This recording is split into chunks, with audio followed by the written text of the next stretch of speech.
for our February 3rd, 2022 meeting. As we, on all of our Zoom calls, we don't have minutes to go over. On January 10th, Justin sent an email with a link to a video recording of last month's meeting. So at anybody's convenience, if they want to rewatch that or the highlights of it, they can. And then we talked about a little up, a follow up from last month, just in case nobody read it. I'm a chair again for this month, and then Ray DiCarlo, a longtime member from the past, is now our vice chair. But Samantha, if she's on, she's going to be our representative to the policy board, and Jacob Harbour will be our alternate, and then Genevieve again will be representing us from Trumbull County. Nobody at the moment is the alternate, but if somebody's interested, that's fine. If Genevieve can't make it, then Genevieve, if you can, just let us know a couple days in advance. I can always walk upstairs to that meeting or hook up online if it's still Zoom. So that's no problem. With that in mind, the first thing on the agenda is our annual update and a little outlook by our executive director, Jim Kinnick. Jim, you have the floor or the screen. Great. Yeah, I have the screen. Thank you, Kevin. And thanks for everybody participating today. I apologize. I was intended to give a sort of the state of Eastgate last month, but I unfortunately couldn't make it. So I'm glad, I appreciate everybody's patience for me getting to it this month. But I'm going to kind of go over and highlight some of the initiatives that worked out very well for us in 2021. And then some of the things that we're looking at as an agency in 2022. Like I say, many of these really expand the reach of what Eastgate's responsible for. I'm excited that we have a very aggressive and enthusiastic staff that help this agency continue to move the needle forward for the region in tackling these initiatives. And so when I talk about these next couple of projects or where we're going with some things, it's really, I have to preface it's in addition to what Eastgate is responsible for, and really in addition to all the work and the programs that the staff delivers to the community. So I'm excited about what happened in last year, despite continuing to move through the pandemic. And as we move into 2022, hopefully we're on the downside of it. We have been out remotely for the last, I want to say, 6 weeks. Right before the holiday, they started putting a new roof. And as you know, many of you know, we're on the 10th floor. Fixtures were falling off the roof, off our ceiling. So we got out of there. Then we stayed out because of the pandemic. But I'm very impressed with the work that and the initiatives and the programs that the staff's taking care of, even working remotely. We're looking to be back in the office the week of February 14th. And I hope in the very near future, I'm thinking this spring, we'll be able to start meeting in person again. I think that's important. We're community-based. We need to be in our communities. We need to be talking to people. I hope that's not too old school for too many people, but I just believe that that's how we're more effective. So with that, Justin, if you'd put up the next slide, I'll kind of go over some of the things and really want to focus on, again, what this summarizes 2021. Some new construction projects that really got underway. Excited about the bikeway project. The City of Youngstown, we helped them get that, secure that grant, and then they were able to turn into the project. I know that we're working with them. Justin's working very close with them to continue the enhancement on that. It's just not, it just looks like a bikeway and it's not painted up and there's not the right color bollards out there. So, the City of Youngstown's very receptive to looking to improve it. I can tell you that we've also been involved, Eastgate, with Aaron Young at the Metro Parks about trying to make more of a grander entrance or a trailhead as you get into Price Road. And then part of the build project that's number 2 there, the $30 million investment. That's also an opportunity where that project at Federal Street and 5th, kind of the kickoff to the marsh or to the bridge that goes Spring Common Bridge, where the bikeway starts. That we're looking at a trailhead there, possibly work with the City of Youngstown. So again, great initiatives. We're excited about where they're going and continuing to build on those initiatives, which is important. We just don't build those. We look for improvement opportunities. The last one I just signified There's an investment from the state that talked about upgrading some pedestrian crossings. Ended up to be about 9 locations in Youngstown. Some are underway. They'll finish up this year, but it's really improving the crosswalks and curb ramps in many of the locations in the city. Some of the projects that we have in development, over $137 million in development. The prize is really going to be the 4682 interchange in Holland Township.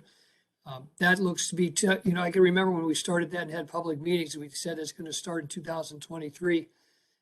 2023 is not far away, as we all know. And when you look at what ODOT does, that's fiscal 23. So that could start later this fall. Hopefully it'll sell it so they'll line themselves up to attack that project in calendar year 23. But that also includes an upgrade to the 46 Market Street intersection. That'll be a part 2 to it. So great 2 projects, looking forward to next year, but they're in development now. Excited that Western Reserve Road, finally Western Reserve Road's funded. I think many of us heard me say, I can remember back my ODOT days, that portion of Western Reserve Road was called Phase 1, and there were, I believe, 5 phases. And unfortunately, somehow it went 5, 4, 3, 2, and now we're going to get Phase 1 this, I think it's going to go next year. But that's the portion between 680 and Market Street that desperately needs widened. Great project. The Belmont Corridor on 224, we just heard this week that ODOT did pass the funding to move that forward. So that's an improvement, a safety improvement. Going to kind of re-look at some of the intersections up there. I know they paved that a year ago and they put up some bollards and denied some accesses, which is the right thing to do, some left-handed turn-ins. Excited to say it was accepted by the communities, and I can tell you that the accidents have been cut down. If you've ever been out there, take a look at it on a day that's not snowing like this, and you're going to see that improvement. But the big project that we've got in development just this past year was ODOT committed $65 million to upgrade Mahoning 680. We've been pushing for that for a while. 680 through the city of Youngstown. They keep patching and they call it slot paving. This is going to be a total rehab. That's why the price is so high. They literally rip up all the pavement in the subbase and start from scratch. That'd be a couple-year project to build, but much needed, and you should get 25 solid years out of that job, that pavement when you get done. So a great investment by the state of Ohio and ODOT committed to our area, and we're excited. We're also moving forward with the Youngstown Dams. We hit a little bit of a niche. The dams, and I'm sure Joanne can do it better justice than I can, they're really dependent on other communities borrowing money and using that interest rate money that the EPA allows you to build, to remove dams.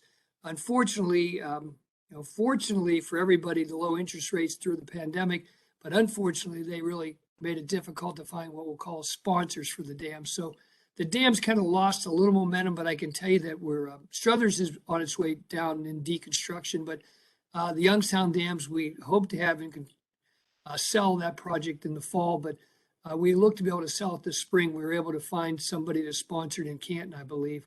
We're going to try to get those Youngstown Dams out this coming year. So we're moving forward, but we did lose a little bit of momentum, but we're going to pick it back up and try to even be more aggressive and possibly sell the Youngstown and the Warren Dams in this calendar year, 2022. Next slide, please. And I'm sorry if I'm going into too much detail or too fast, but if you have any questions, please stop me. As you know, I'm enthusiastic, love these projects, so we keep pushing. This is just an opportunity to kind of talk about some of the grants that we've been awarded. Eastgate's been very fortunate through the pandemic. The ARP funding that came out gave a lot of money to agencies like us to help our communities.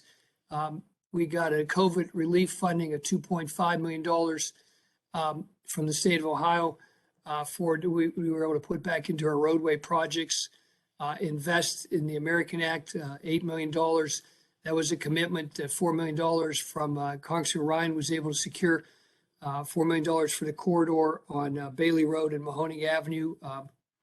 And then the other $4 million of that Invest Act is going to go to the Trumbull 4682 Market Street project. We were putting in some of our money into that, Eastgate's money. With that commitment from the federal government, we'll be able to roll that money, our money, Eastgate's money, I'm sorry, into other projects. So that again pay dividends down the road. ODOT, we secured a $400,000 planning grant that we turned into doing research and strategically aligning what we can do in the Lordstown, North Jackson, Warren area, really expanding on what's going on with LG Chem, some of the other distribution opportunities with TJX. We were able to take that money, move it, and have a consultant as we speak studying that corridor and really that region for opportunities to move forward and get more investment out there. Really, it's a joint effort. We work closely with the Chamber and the Port. We're all, again, trying to grow the region out. And I think it's important to comment when we do talk about the Lordstown projects investment out there. What's exciting to report, supply chain companies and other industries trying to locate to be part of that investment aren't just looking at the Lordstown region. They're looking at Warren. They're looking in Youngstown. There's a lot of property in the east side of Youngstown that's available. They're looking at the Caslow area. So I'd like to say those projects really affect our region. And, you know, I try to remind everybody when I talk about those, because we're passionate about getting those companies in here. Any kind of company we can get is good for everybody and good for the region. Just because there's a plant in Lordstown or a plant in Holland, that don't mean they live there. They can live in Boardman, they can live in Campbell, they can live in Youngstown. They're eating, drinking, and going out some other places. So these types of investments we value and we see how they pay off for the entire region. We also, I'll keep moving, I'm sorry. We got from the Department of Development a grant to help pave Helek Young Road. That was to assist with a project that Lordstown has. That 20% match enabled that project to move into this spring. And really that's very important for LG Chem opening up and having a smooth road out there and access to the turnpike. We received a $50,000 power grant also from ARC that we used on our utility infrastructure consultant that's underway now, looking at ways we could regionally use our utilities and not fight and be parochial about water coming through my community and upcharging. And we've probably all heard me comment in the past, that's hurt us from attracting industry and attracting business here. All the communities have to learn to play nice and share in the prosperity.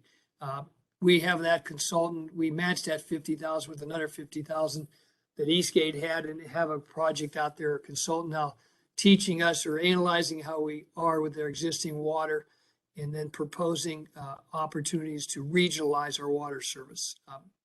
That's very important. And the easy part is going to be the plan. The difficult part is going to be the implementation of that. But we're excited as Eastgate to be part of that and helping that move forward. We also were fortunate to secure, be part of the GM Community Investment Funds. That was $12 million that GM gave back to the state of Ohio for projects, and part of that was because of the, I don't want to get in too deep with it, but it was part of the commitment, the tax breaks that GM got. That was sort of the agreement that the state of Ohio had with GM that they would give $12 million back. We put a proposal in a year and a half ago to GM on what we do with the money and how we try to leverage it, the investment, and continue to grow our initiatives. We're fortunate. They liked what we had to say, and they backed that up with $2.5 million commitment. And what we have done, and many of the things I just talked about, like the research grant or the Helek Young Road, all these things needed 10 or 20% matches. We were able to use some of that community investment money. So we really feel like we've been good stewards of that money, taking that money, leveraging it for additional investment, and really making $2.5 million, you know, hopefully when we're all done with it, into $10 million. So, and you're going to start to see the results of some of those investments here in the very near future. We're also just recently received through the ARP, American Recovery Plan, additional $250,000. What we've done with that is we've been able to capture some, what I like to look, what we call as contract employees. And Steve Christian is going to talk a little bit about broadband here shortly. It certainly can highlight, it certainly is, shows what we've done with that. That's where we bring on somebody part-time, but but I really was looking for technical expertise when I talk about contract employees. We desperately needed somebody that understood broadband because we're trying to move broadband, obviously trying to move broadband forward for the region. We were able to use that money, get Steve under contract and have him work 20 hours a week for Eastgate, and be able to help decipher some of the avenues for broadband and help us make better decisions. We've also, and you've heard us talk about contract employees. We in the past have had, and still do, Mike Ripko. His contract, it was a 2-year contract, comes to an end this June, and he's been able to navigate some of our grant opportunities through economic development. We had James Dignan for a year. He was part of the Resilient Communities in Recovery Plan, and we're just recently looking at creating another one, using some of this money that's been made available and bringing on somebody on board to look at the Infrastructure Investment and Jobs Act. All that infrastructure money that's coming, it feels like a tidal wave. It's going to be through grants. It's going to need commitment to decipher through those grants. So if we can capture somebody experienced in grant writing and experienced in infrastructure, I think it really will move the needle forward, continue to move the needle forward for our community. So again, great opportunities. We're very fortunate as an agency to have the additional funding, but I really feel that we've taken that additional investment and really grown in our expertise and in our direction. I think we got one more slide. So I think this is a summary of some of our, I probably touched on some of these, but this is the summary of the projects and initiatives, really our feasibility studies. The Lordstown Smart Logistics Hub, that was the investment we talked about, looking at the Lordstown Warren, North Jackson region, trying to decide what we can do from a logistics standpoint to grow the initiatives. When you look at the battery plant, and hopefully we're building a pickup truck out there, but in TJX, how do we continue to grow that? How do we get more TJXs? How do we get the supply chain? How do we bring in these companies and attract these companies? And really, what should we be chasing? Should we be chasing autonomous mule train of trucks? Is a new intermodal? So that's what that study is. We've captured Michael Baker. They're out of Pittsburgh. They're well known for deciphering through logistics and being able to point us in the right direction when it comes to vehicle electrification and really e-mobility. So I think that's going to really provide a footprint for us to advance this region and what we're trying to do from an e-mobility standpoint. I did touch on that utility regional infrastructure study. That's the one we're going to try to get. We matched it with $50,000. We're trying to get our communities to understand a regional look at water versus each community worried about scraping off the top and not worrying about the other communities. So again, that's hampered us from a business attraction standpoint, and we'll look for the results of that soon. The broadband feasibility study, that was completed this past June. With that money, the $200,000, we have a 200-page report, but really the focus, and Mark and Steve will share more on that. The focus was the 12 implementation objectives that we have moving forward to help our communities. And there's the home run of a lake to river broadband fiber network that we're making great progress on, and that's the home run. But the singles out there are low cost computers and free internet, or low cost internet.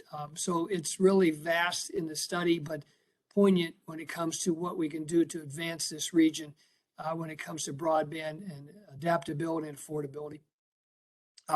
We did a small water rate analysis for the village of Lordstown, $2,500.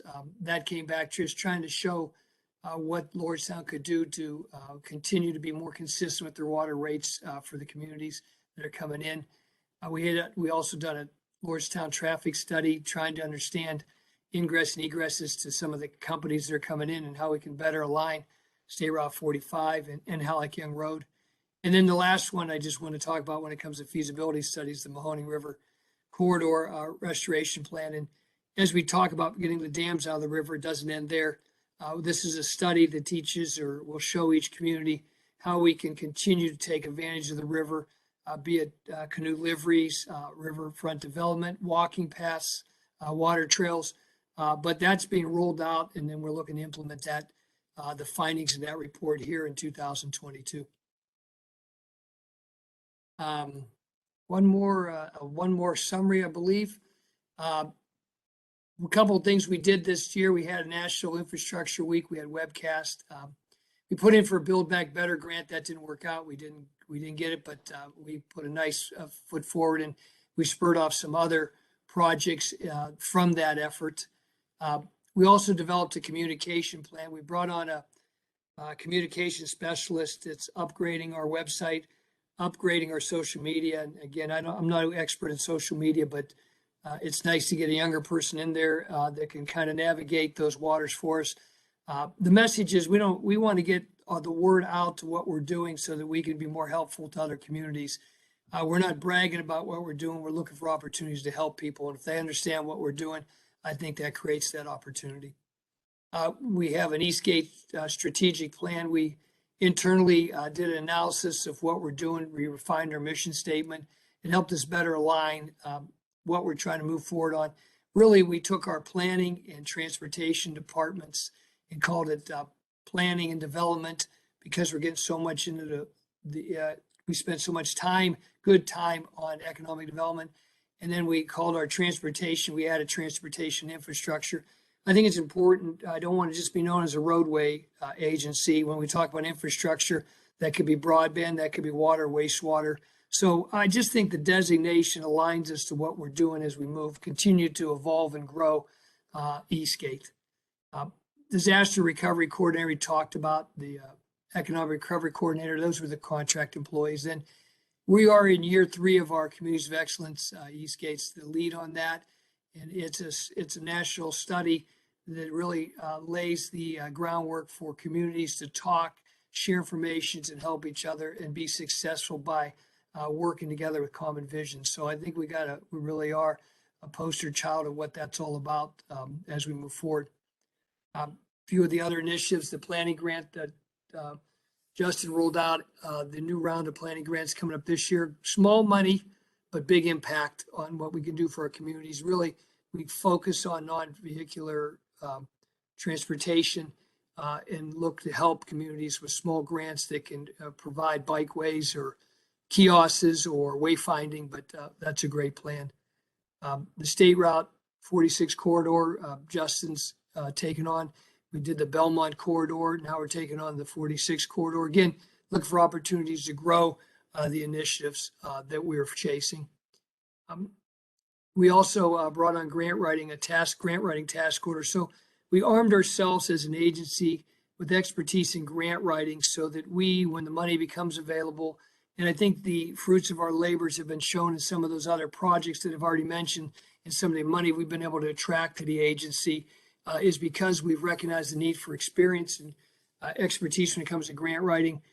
We've honed in on that and we've hit some home runs with that. So we're going to continue. We got 2 more grant writing task orders we're working through right now.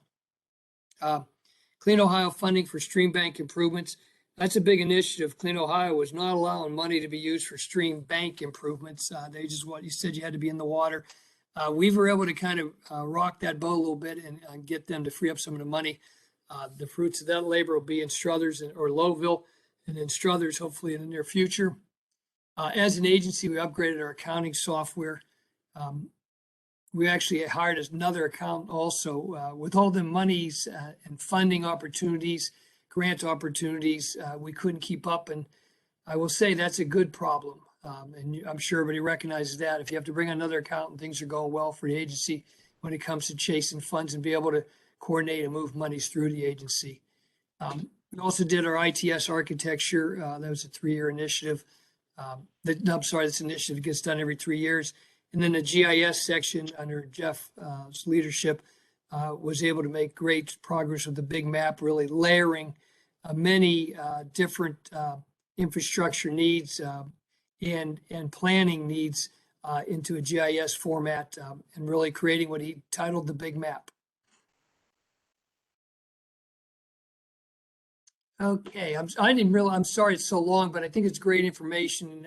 And I think the Citizens Advisory Board's very valuable what we do. And I think it's important that you hear everything we're looking at and have some kind of an understanding of where we're going with the agency. So we were able to attract, with everything I just said, additional administrative fees in this last year through the state's ARC funding, the EDA funding, the Bill Grant, recovery grants, and CARES Act. And hence, the additional funding has allowed us to be able to bring on a communication specialist, to be able to bring on that second accountant, and to be able to hire. Right now, we have 3 different contract employees. And again, the focus on that is finding technical expertise in the area you need and having an experienced person fill that void. So every dollar we bring in, we believe we spend wisely when it comes to administrative fees, and all the dollars we bring in from grants, we feel very fortunate that we're able to leverage for additional investment. And this is the last slide. This one here is our 2022 initiatives and opportunities. The Lordstown, I talked a lot about that. We're going to put in for a raise grant again. The deadline's this spring. We're going to be looking for $25 million. That's the same federal grant opportunity that we hit on in 2019 for the build grant in downtown Youngstown. We were 0 for 2 on this Lordstown one, but because we did the strategic plan, I feel we're in better position to be successful this time around. I talked about the lake to river broadband backbone fiber that would allow us to put that new internet line from the lake to the river through our 3 counties and then through Columbiana. We have several residential broadband pilot projects. We're working on electric vehicle charging stations. Part of what we're doing in Lordstown will create a staging area. When it comes to, we're also working with the chamber to create a logistics council. They just added a person that we were able to assist with financially that'll focus on logistics and create a logistics council of trucking companies, distribution companies, business people. When you follow the footprint, what happened in Dayton and Columbus, where they've grown from a distribution and logistics, it starts with the logistics council. So we're excited what we can do there. We really want to focus some attention 2022 for site preparation and readiness. I think that's important. We're finding companies coming to this area and we don't have sites shovel ready. We're working with the chamber to take the top 10 list and remedy what we need to do on those to make them shovel ready, whether it's mitigating wetlands, whether it's creating an access road or water hookups. But we're going to try to do a better job, work with the chamber to have sites ready for development that we've submitted with the Port Authority brownfield remediation opportunities. There's money available through the state there. Some of the other initiatives is hoping to develop neighborhood workshops where we could reach some of the people that can't afford the internet and don't have the ability to use or work the internet. So we're talking about neighborhood workshops. We have just posted and we're in the process of filling our 3-county broadband grant writing task order and the general grant writing task orders. Some of these I've covered, but I think it's important to continue to recognize. We're looking for a water wastewater champion when we get the regional utility study out. The Communities of Excellence certification will wrap up this day. And hopefully the pandemic allow us to do more work one-on-one or face-to-face, having a legislator day, more advocacy in Columbus and Washington for our projects. And then I'd really like to get back to our annual meeting, possibly this fall. So I know I covered a lot.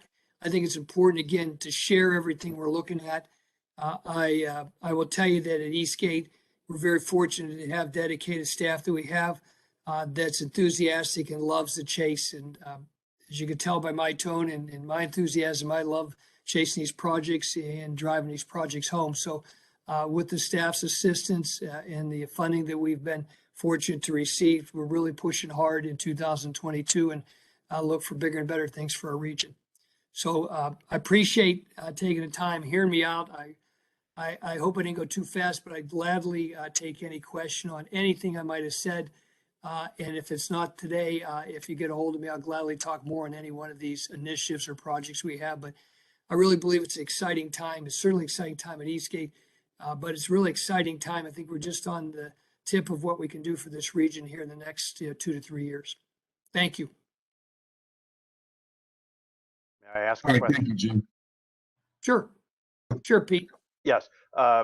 Thank you for recognizing me. It's a big meeting, so I'll try to be quick. I see we have 21 participants here. The historic house up on Route 46 in Howland, up by that project at 46 and 82, the diverging diamond. Yes. What will happen Yes. to that house? That's up to ODOT. They were negotiating with the property owner. Last I heard, they were talking about moving it. I don't know the status. That's the ODOT days, but I could check into that, get whatever happened with that. They were trying to work with Holland Township to find another spot, and they were physically going to move it. So I don't know the final update or the outcome, but I'm sure it's getting close to wherever they're going with it. I'll gladly check into that and report back. Another Trumbull County question for you. What exactly will happen in the Lordstown staging area? What we want in the staging areas, we call it a breakdown yard. When you have the triples on the turnpike and they come across from Indiana, you can't take triples into PA. So you have to break them down, and you can only pull double trailers I'm talking about. You can only pull double trailers from, right now, the only breakdown yard is at Newton Falls at the Route 5 exit. So there's two schools of thoughts on that. Many of the triples that are come over are FedEx and companies needs to get to Lordstown. So they're currently dropping their triples coming from the west in the Newton Falls Turnpike drop down or staging yard, and then sending a driver up. He brings back two, and then to send another driver up. It's a 20-mile circus and causing them to use two drivers. If we get that drop down yard in the Lordstown area, they can pull them to there. Then they'd have accessibility and wouldn't have to send the two drivers and save us only 3-mile run from FedEx to Lordstown versus 23 miles from FedEx. Their centers to the State Route 5 Turnpike interchange. Thank you. Does that make sense? Yes, we have a yard like that in North Lima now, don't we? Yes. So when I commented about them dropping them, it should have been focused more on what the companies that are the logistics and distribution companies in the Lordstown area. You're exactly right. There is a drop down yard, and they need it there because you can't go into PA with the triples. Yeah, I stand corrected. It's all for the Lordstown, North Jackson logistics people. What we also want to do as part of that RAISE grant that we're submitting is they say smart logistics or smart drop down yards where they would unhook the trailers there, and then they'd be on autonomous trucks and be delivered without drivers to their distribution or their logistics center where they're going. There's examples of that in other parts of the country. So if we're really trying to move the needle, what we're doing in Lordstown, certainly it starts with the ability to drop triples in Lordstown versus Newton Falls, but then being able to move them to where they need to be through autonomous vehicles would really push us ahead of the other communities.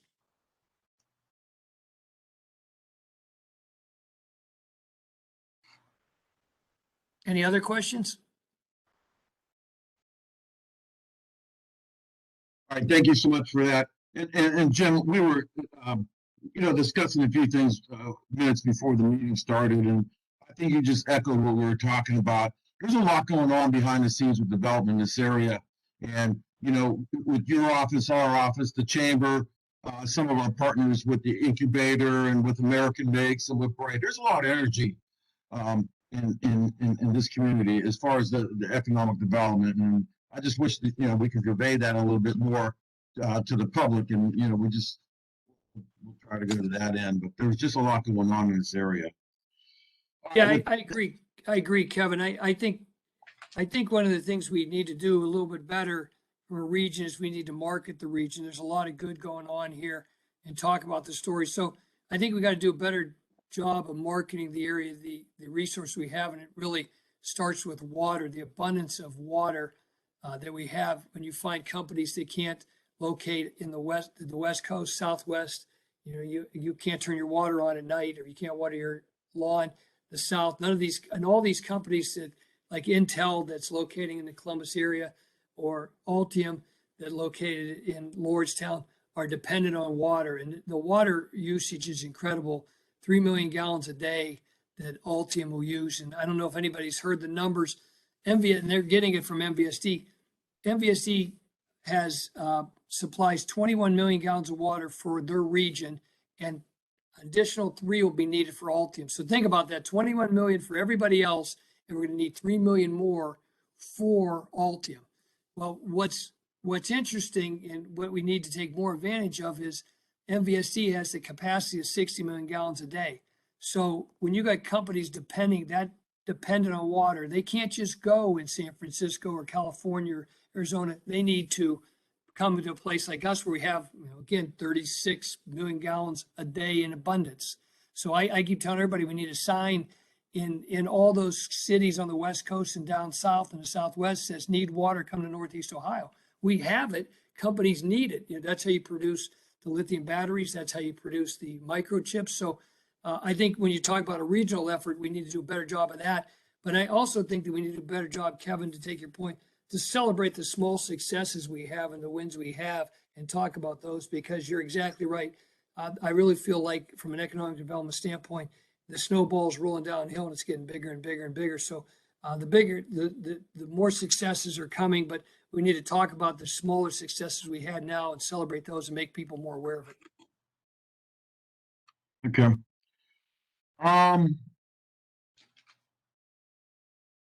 Justin, I don't know if Steve's ever been introduced to our group. If he presented before to our group. Actually, not sure. This might be Steve's first time at the CAB. Yeah, might be. So Yeah. Well, I apologize. I referenced him 2 or 3 times. I thought he was well known, and yeah. and here I passed over that. I apologize. Well, that's okay. Thank you, and Jim and Kevin and Justin. Thank you for having me. I guess that's my cue to say hello. So I appreciate you being here. I do appreciate the fact that you're giving us the opportunity. And let me say, from my background, I'll go to my background a little bit, but I have worked with in other areas when you have, let's say, community advisory boards or consumer advisory boards. I actually had a couple panels myself, and they can be a big help. So often we get focused on certain things, and it's important that we take a pause and we go back to the community and say, okay, are we doing this right? And that's part of why we're here, because so often we get so focused in, and you saw Jim has a ton of projects, a lot of goods coming from that, and broadband is one of them. But if we're missing part of the community or we're not getting that feedback, we're not being as effective as we can. So I just want to say that Mark and I really value your time and your insight, and we do ask for it. And don't feel like you have to give us complete feedback today, because we're planning to come back in the May meeting as well. So assuming we do okay today, Kevin, you'll have us come back in May. We'd love to do that. So with that in mind, I'd like to start off just saying a rising tide lifts all boats. A rising tide lifts all boats. So keep that in mind as we go through this, because that's what we're really talking about, whether it's water at Ultium. Thinking about it, water at a plant at Ultium not only benefits Ultium, but it benefits the entire region here. It's the same thing with broadband. As we can help the areas that need it the most, the entire area is going to benefit. So a little bit of background on myself. I spent 34 and a half years with AT&T. Prior to that, I was with IBM. I have done some graduate and undergraduate work in IT and business.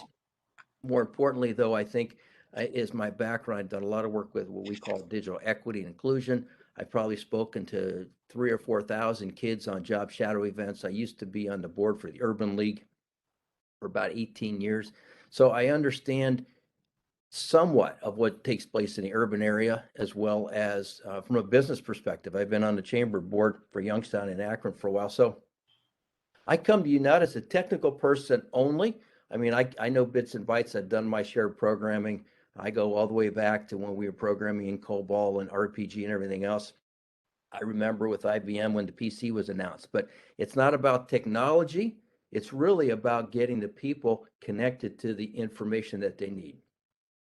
I have to say it was funny because you were talking about this is an iPad. I mean, an iPhone. Most people have either iPhones or Androids. And I would ask you today to spend a moment and think back. How have you used the technology today because of the storm? Are you looking at the webcam? Here I'm looking at Kevin. You mentioned the airport. I'm looking at a webcam of the airport right now. I can see what it's looking like. I can see in Sharon, Sebring, can see downtown Youngstown, Poland. I see the Canfield Fairgrounds. And we take all those things for granted. It's just an automatic. You know, the majority of people, before they get out of bed in the morning, they check their emails. They may check their social media page. They may check some other stuff besides just the weather. In fact, they say less than 15% of the time you spend on the phone, you actually use it as a telephone. And so we forget sometimes that not everybody has access to that, access to the broadband, access to the technology. And in some cases, people may have access, but they can't afford it. In other cases, maybe they can't afford it, or they can afford it, they just don't know how to use it. They need the education, the training. And I can relate, my parents are healthy, but in their 80s, and I remember working with them, trying to get them up to speed on technology. And it's a challenge sometimes for people of all ages. So it's exciting to be here. Jim talked about all the projects that Eastgate's involved with, and one of the reasons I'm here is because I've experienced Eastgate in the past on the other side, and they've got a lot of great people here. They have a lot of projects they get involved with, but I think most importantly, they actually get things done. They don't just study. They study, implement, and do. So my hat's off to you guys and to the Eastgate staff. So if we look at that, we think back in June, Eastgate released a study of the feasibility study, broadband feasibility study. If you want to take a look at the details, there's 200 pages. Mark and I could print you out a copy if we wanted to, or if you needed it, or you can go online. It's broadband. It's the /broadband. So eastgatecog.org/broadband. And that's really the key. When Jim talked about the 12 recommendations, we really want to get into some of that, but with not a lot of detail. We do have a little PowerPoint, but to kind of set the stage, what we did is we looked at how can we take this feasibility study and really help the communities in what they need to do with regard to broadband. So there is a broadband narrative that Mark did his creative genius work on and put it together. We got a draft here. I think, Justin, you're going to show that on the screen, right? The PowerPoint of it? Yeah, Justin, if you would allow me to share, I have it up. Oh, you want to share it? Okay. All Yeah, right, Mark, I you can share it. can't press share. But at the moment. you guys on the CAB, you were emailed today a copy of the broadband narrative, and there's a lot of detail in it. What we'd ask you to do is take a look at that when you get some time and go through and give us some feedback. What do you like about it? What don't you like about it? How we could change? Maybe it's confusing. Maybe you need more detail, that sort of thing. What we're going to do right now is we're going to talk a little bit about some of the highlights of that. I'm not going to go through the whole thing for you, but I wanted to share with you, and Mark's going to jump in with his expertise. So really what we did is from the perspective of, if somebody doesn't know who Eastgate is, we got to tell them what Eastgate is, what they do, and who we are. So we got a screen for that. Okay, Mark. Excuse me, I'm trying to get it to share. Okay. There we go. Okay, and so you see that you got to identify the need for broadband. And some people say, yeah, we have a need, but it's not real great. Or maybe we have a big need, or maybe we don't have a need. What we found out, though, through the study is that there is a lot of activities taking place around the region in the 3 counties in broadband, but it's not a coordinated effort. It's one community doing this, another community doing that. There may be some overlap, some duplicate effort. And so if you look back, one of the early recommendations of the feasibility study was Eastgate should become the convener. What that means is bring people together, be the central repository, if you will, of what's going on. So we can then help people with resources, grant opportunities, getting expertise, and kind of help direct them. So we're moving now as a region. A good example of one thing, we had there was a meeting today with some people, leaders in the community, talking about helping the city of Youngstown and the school district on getting some broadband. And it looks like from what we're going to develop is a tri-county broadband task force. Now, Ashtabula is doing it right now and doing a great job up there. We felt, you know what, let's bring that down here to Mahoning County. So anyhow, today we're still talking about the storm. You go back a little broader than that, we talk about the broadband need with the pandemic, whether it's people looking to shop online now, whether it's kids going to school. I know my grandkids, they ended up being identified. There was a COVID case in their school. They were online for a while, back to school. Now there's a COVID case yesterday, so they're back to online learning for a while. And that's something we're going to have. That's an environment we're having and we're going to be in for a while. So this whole idea of broadband is not just something that's going to come, the needs here, and it's going to go away. It's an ongoing one. And we talked already a little bit about accessibility, affordability, adoption. We look at it as it's not just connecting the wires. It's more than that. It's the information that flows over the wires, but also what are we doing with that? And can we get everybody, like I said, a rising tide? If I have half my population in the city of Youngstown without internet access because they can't afford it or they don't have it available, they can't do their online job searching, they can't do online buying, they can't do online schooling. Everybody suffers. If we help them out, then the entire region will benefit. Same thing with the rural area. You know, we've been talking with some rural area folks, and they have some internet needs as well in terms of speed or lack of. So think about it. Everything we need in today's modern society. We talk about water. To Jim's point, I think water is a utility everybody needs. But right behind that, not that far behind, is broadband. And to the point where now society to function as a society, we need to make sure everybody has access to it. So, okay. Next screen. A little bit of a delay, and then it clicks Okay. over. There you go. What's really exciting about the need for broadband is not only do we have a need, there are solutions out there to help fill those needs. And you look on the screen here, there's just a list of, there's numerous funding opportunities out there.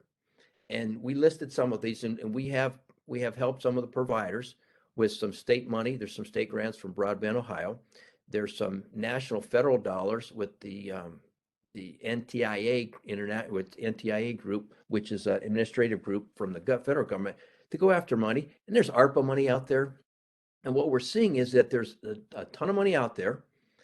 But what we have to do is we have to be strategic on how we go after it. We have to target areas. There are certain requirements. The government is very specific on certain areas. Digital equity is something that's key, that we've got to make sure we're going after the digital equity component of, and not only go after, but tell people how we're going to improve that area. So you'll see here, there's a whole slew of funding opportunities.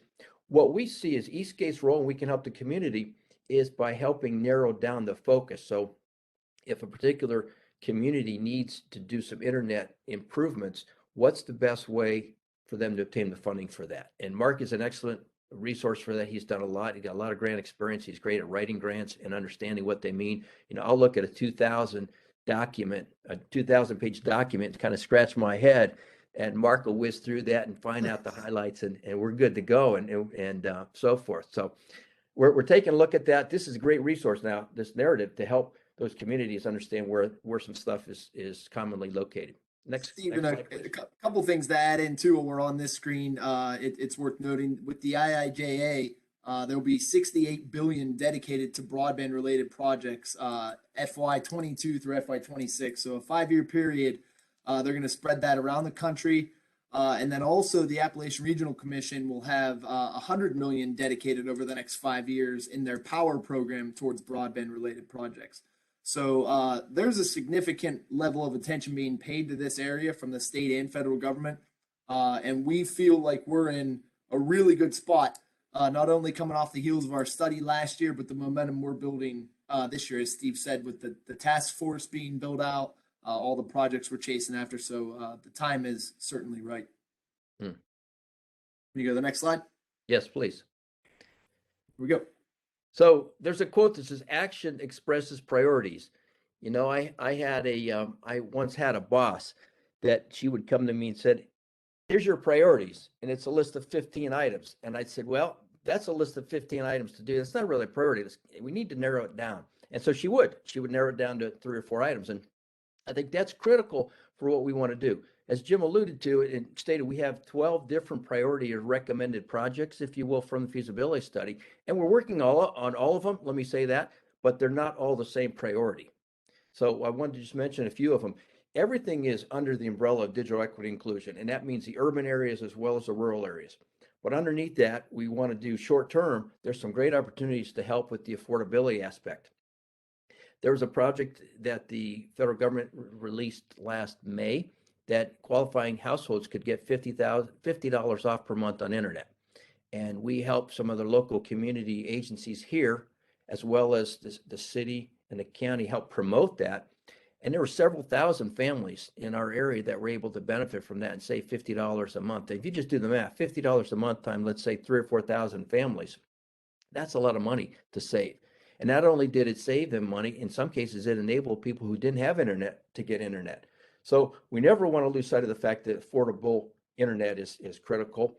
But there's also communities in our area that don't have access or don't have fast access. So we've got to work on that. And that's especially troublesome in the rural areas, because if you think about from a telemedicine standpoint, in an urban area, typically you're about 5 miles, maybe 6 miles away from a specialist. But in an urban area, I mean, in a rural area, you may be 60 miles away from a specialist. And now, especially, that was prior to COVID. Now with COVID, everything's done online, and we want to make sure that medicine and telehealth, telemedicine is something that's available to everybody. So that's really where the accessibility comes in. I know cities would tell me that they would spend a lot of money on renovating and excavating and putting in nice streets, nice street lamps and roads and bridges and everything else. And what would happen? AT&T, Dominion, First Energy would come in a year later and dig it all up. And they don't like that. And so what we're trying to do is implement a dig once policy, which actually does two things. That was recommended in the feasibility study, but the dig once policy says, let's get together with the private sector and the city officials and let's plan things out. So I'm not digging up the street 3 or 4 times in 3 or 4 years. I dig it up once, I do all my excavation, and I'm done.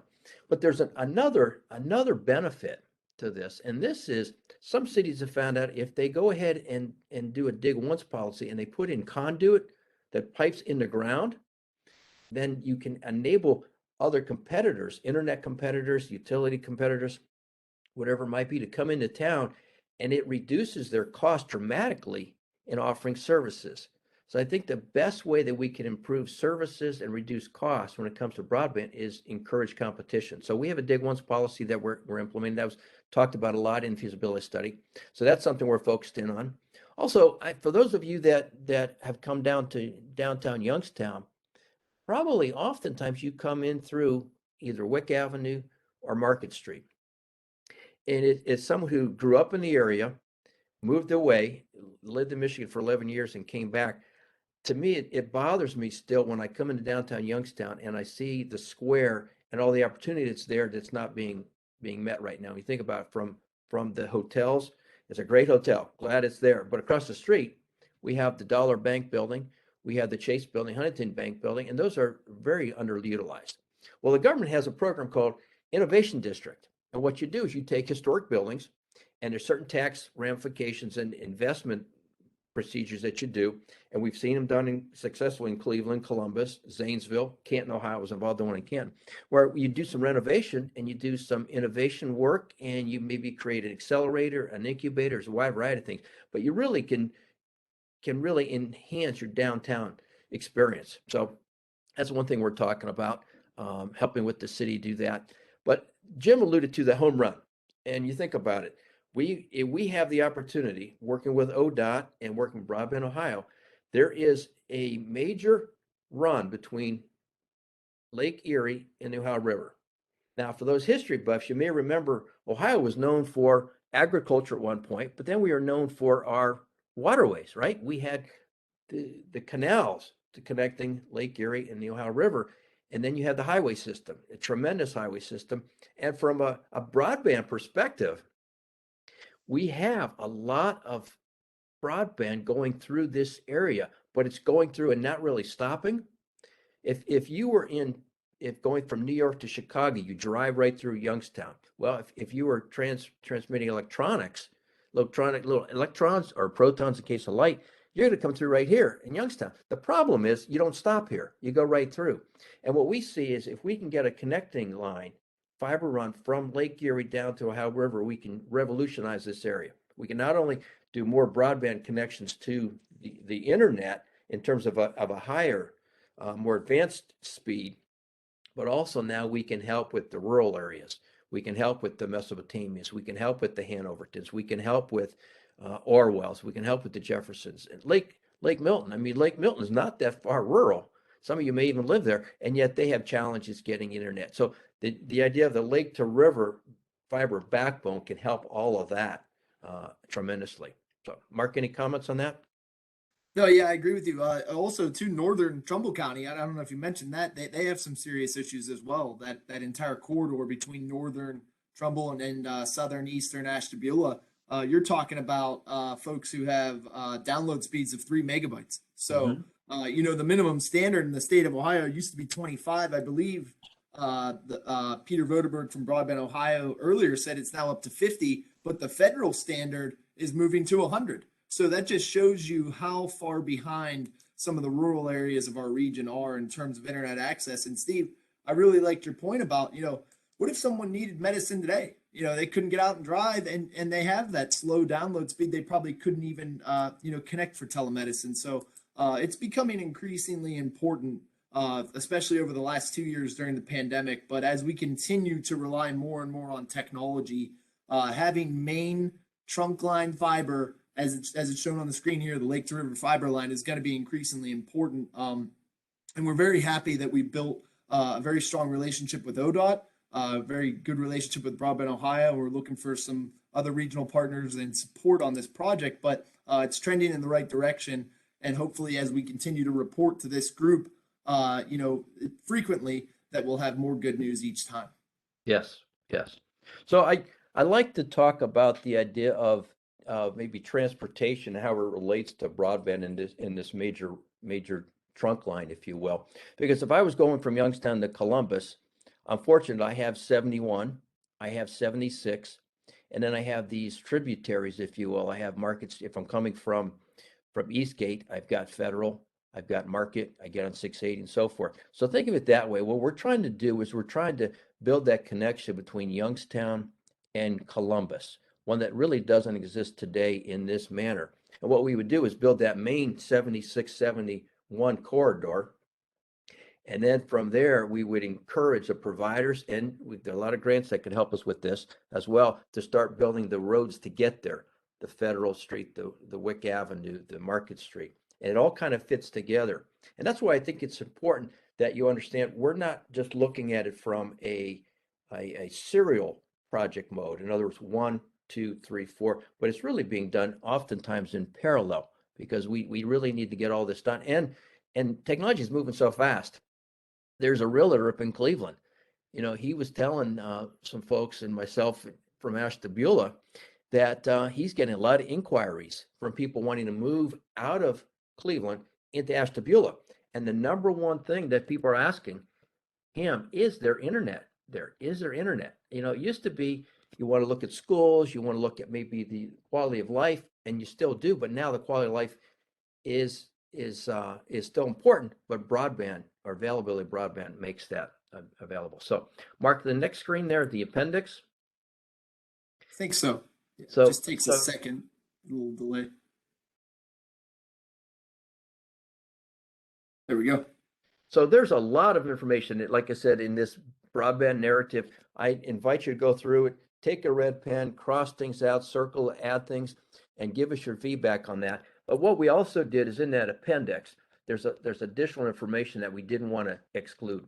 There's a very extensive, Mark did a great job at looking at the funding guides. So you have a project maybe as a city council person or maybe a county commissioner, you're thinking, how can I help my constituents do this? Well, the federal broadband funding guide is a great resource to look at and say, this might work. No, this wouldn't work for me. The feasibility study also came out when it was published. It had county connection maps, so you could see, as Mark was talking about, where do I have my gaps in coverage? It's one thing for me to say a city, but it's another to look on at a map and really see that. Well, we have those connection maps out there. There's also some recommendations and also some helpful links. And Mark, why don't you mention that one that you and I were talking about the other day? Why you put that in there? That last one. So something we want to do, we're trying to make this document and this report as interactive as possible. We want to make it living. So it's not something that, we toss on a shelf, we put on a website, we expect people to read it and then, ascertain however they want to. But what we want to do is we want to make it useful, living. We want to update it very frequently with the times, what the funding sources are doing. But, yeah, as Steve alluded to, the speed test link is something that in the final version, we want to be able to you know, and someone who accesses this from the internet to be able to take a speed test right from the report. So they click on it, it'll generate their speed, it'll tell them what their download, what their upload is. But it's just a neat little feature that for someone interested, and they finally get to the end of the report, they'll be able to see exactly what their internet connection is like as well. So as you said, that fact sheet, the funding sources, how they match them to folks who have digital equity problems, infrastructure issues. We're trying to make this document as useful as possible. And the reason why we shared it with the group is that we're not looking to publish it or make it final for at least another 30 days. So any comments or feedback you have, you could throw it Justin's way, you could throw it my way, Steve's way. We're happy to take those suggestions and we'll integrate them into the document. Right. Well, it seemed like we've talked a lot. Now I'd like to, again, thank you for giving us the opportunity. I'd like to open it up and see what questions you guys might have or what kind of comments you might have.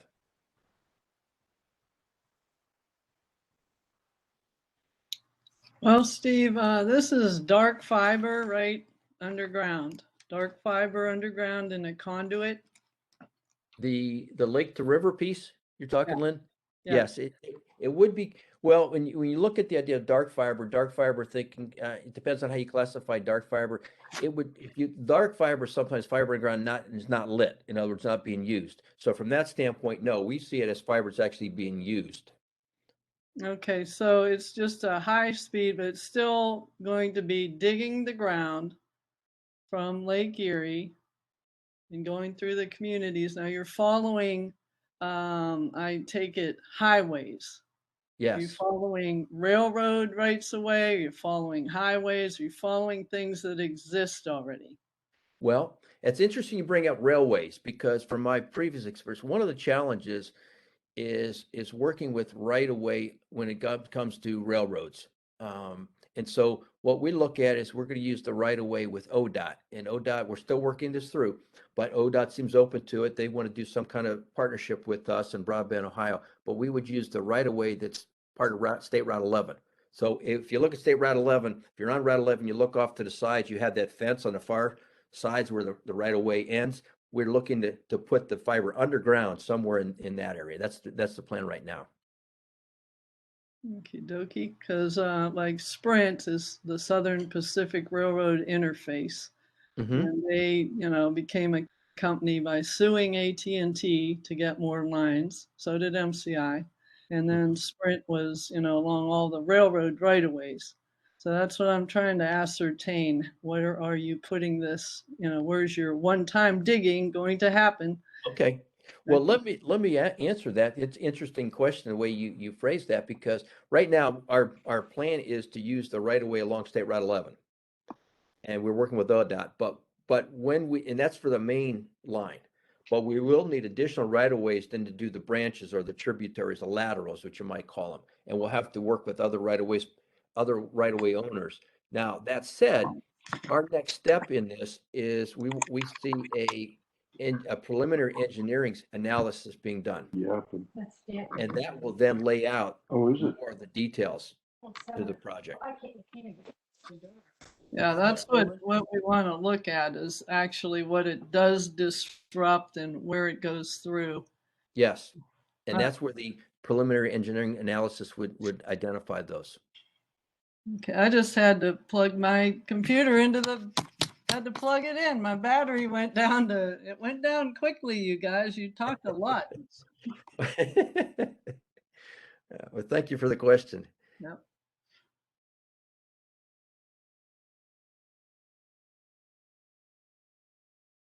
All right. Thank you, Steve. Thank you, Mark. If there's no other questions, we'll get on with the agenda. Next month is the General Policy Board meeting. Justin, you're going to provide a link to that? Yeah, if anybody's interested in attending that policy board meeting, we're going to have a WebEx connection available, and we'll get the information out. Just shoot me an email letting me know that you're interested in attending, and I'll make sure you have all the information you need. Also, I will connect with Genevieve and Samantha and Jacob, our policy board representatives for the CAB, to make sure you all know everything you need to and help you all put together the CAB report. And then kind of to that same tune, if anybody has something that the CAB has discussed over the last couple meetings and you feel is important to convey during the policy board report, please reach out to me and let me know, and I'll make sure that that's represented in that report as well. Okay, and as we're following the new policy, since the policy board meeting is next month, the CAB won't be meeting. We'll meet again in April. And I'm probably jumping the gun on that. But the technical advisory board had a meeting today. Justin, you want to summarize that briefly? Yeah. I'm going to go through this really quickly. If anybody has questions, feel free to ask, but do know that all of these notes will be in the meeting summary that you can review afterwards. So I'll jump into it. Initially, Stephen talked about the fiscal year 2024 to 2027 TIP development. So he covered all three programs within that. So STBG, which is the Surface Transportation Block Grant Program, which typically funds roadway resurfacings and bridge replacements. But that program is accepting applications. He talked about the Congestion Mitigation and Air Quality Program, sometimes abbreviated to be CMAQ. All of the submitted projects were approved and are outlined in the resolution that was attached to the agenda.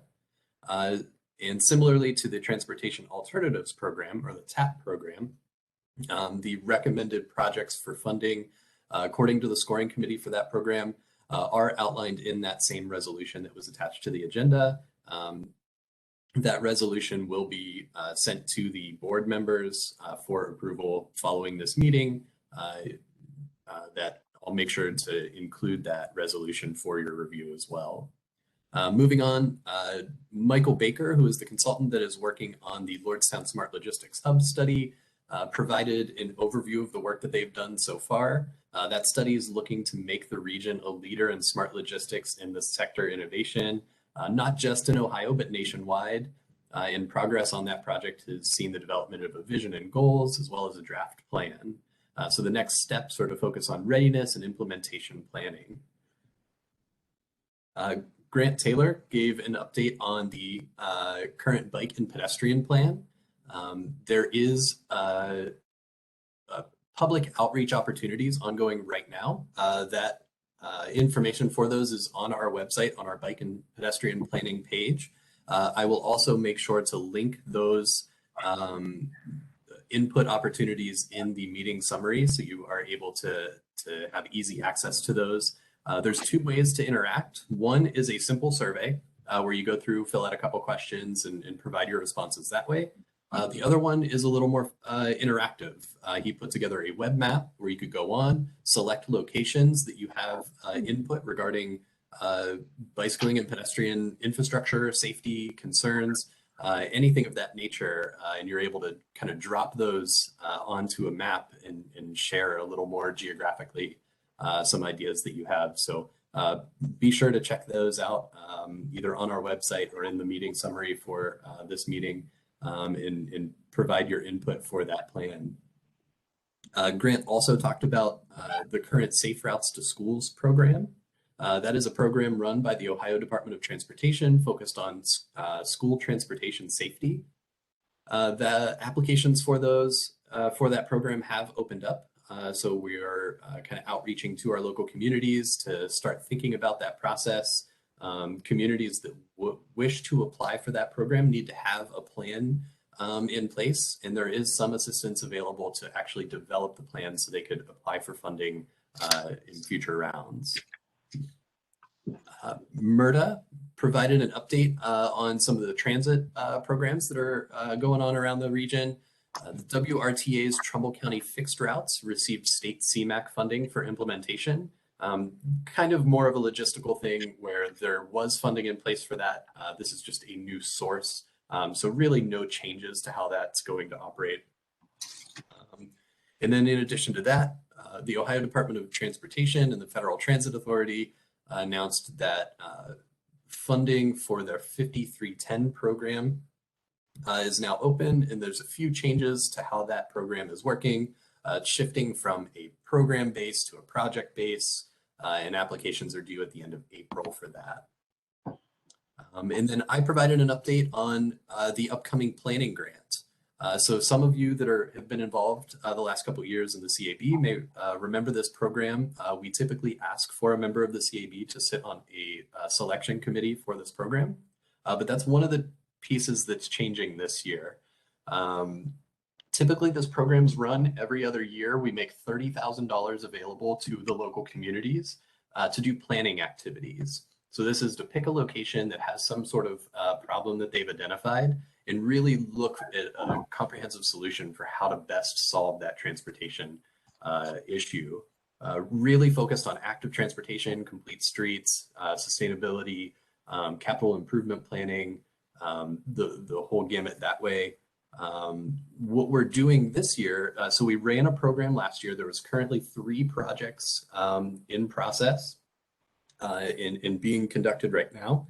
Typically, we would skip this upcoming year, but there was such a great response that we decided to run 2 programs back to back. So we're going to open up applications March 1st and accept applications until April 1st. So if you have some ideas for active transportation planning-based projects, be sure to get in touch with your city council person, your township trustees, in whatever community you may reside in, to make sure those ideas are communicated to them and get them thinking about this program. But in terms of how the program is going to work, so I had mentioned a scoring committee before. I think this is a really exciting way that we're handling this year. Sometimes it was difficult. We would have those scoring committee meetings held during the day. It was difficult to find a suitable time where our citizen advisory board member could participate fully in that process. So this year we're kind of decoupling it from a scoring committee and instead bringing the entire CAB, all of the applications, to provide input to us. So all of you that are on the meeting in April will get a chance to hear about the applications that came in, and throughout that next month, up until the next meeting in May, we'll be taking comments on those projects. So kind of an interesting development, and I will share more with that as that program develops, and we can talk more about that later. After my presentation, Stephanie gave an overview of the Mahoning River Corridor Revitalization Plan. That's the same presentation she gave to this group in January. And then Kathy provided an update from the Appalachian Regional Commission. There are 2 kind of highlights from her program. Those were in the announcements section of the agenda. I will make sure those links are still available in the meeting summary. One is for a program called Inspire, which is a $10 million initiative to address substance abuse. And the other is opportunities for students in STEM fields. So these are targeted towards middle school, high school students, as well as teachers. And they're kind of like summer camp type programs, and they're now accepting applications. So information for both of those will be in the meeting summary. And then lastly, Mark gave an economic development update, talking about some of the new contracts that we're able to execute from new EDA state funding, like the general grant writing services that Jim had mentioned previously, as well as broadband technical assistance. And that is a very quick summary of what happened at TAC earlier today. All right, thank you. The next item, Justin's going to send out a request for approval. We have one new member application, and that was from Sarah Lowry. She's not on tonight, but Sarah, some of us remember her. She used to be a rep for the Northeast region of Ohio for Senator Sherrod Brown's office. And for about the last 4 years, she's been the executive director of the Healthy Community Partnership, which is located down the street from us in the Commerce Building. So she would be a great addition to the board. So consider her, allowing her to join our organizations. Resolution, we only have one resolution for passage, and it has to do with amending our tip. Just a quick comment on that. Is there, or should we just, do you have a quick comment on that? Because it's multifaceted, isn't it? Yeah, it's a pretty big resolution. If anybody was able to take a look at it, I sent it out with the reminder email prior to the meeting. I do see that Stephen's on, so if there are questions, I'm not to put Stephen on the spot, but I'm sure he'd be happy to answer any of those that anyone may have. And I can kind of scroll the screen, not to make anybody motion sick there, but to bring it up. Yeah, I'll just comment real quick. As Justin mentioned with his TAC breakdown of earlier, this resolution is all our new projects from our CMAQ and our TAP application cycle. So there's all of our CMAQ program projects were received funding through the statewide CMAQ committee and then approved by the executive directors across the state. And then our TAP program projects are in there as well. That was a competitive process. Our scoring committee finalized the scoring recommendations a few weeks back, and 7 of the 9 were recommended for funding. So you'll see all those in the resolution here. Most of them do not have a PID on there. That's the project ID. These are new projects.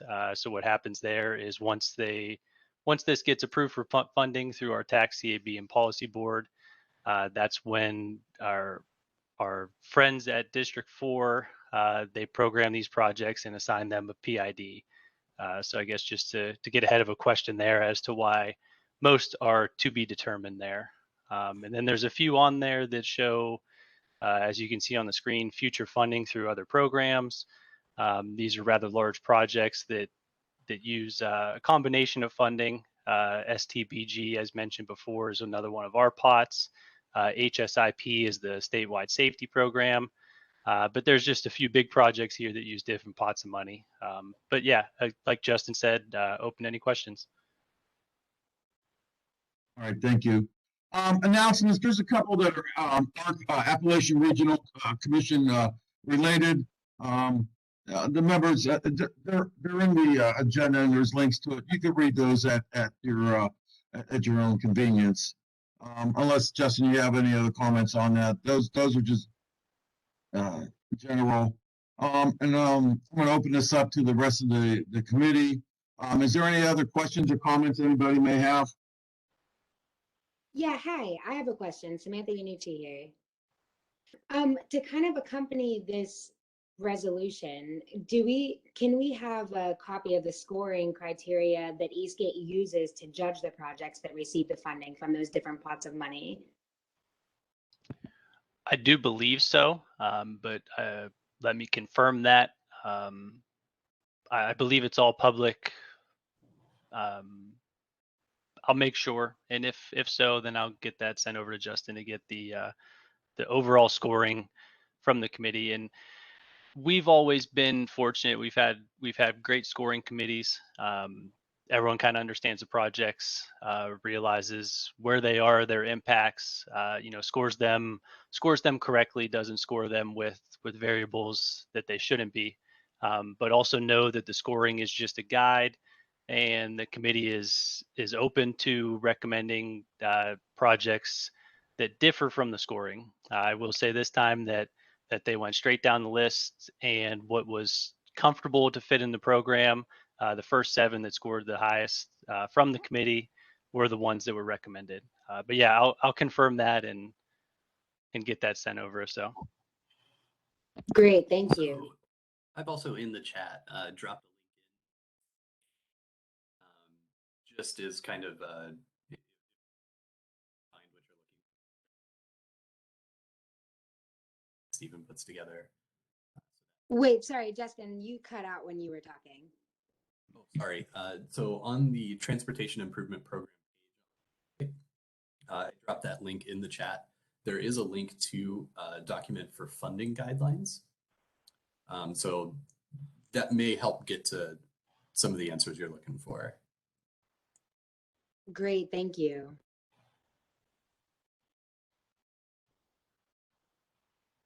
I don't see any other comments. Any other comments? Okay. And Justin, unless you have something else, I think we're ready to adjourn. All right, everybody, be safe on the roads. Try to stay off of them. Try to stay warm. Thank you, everyone.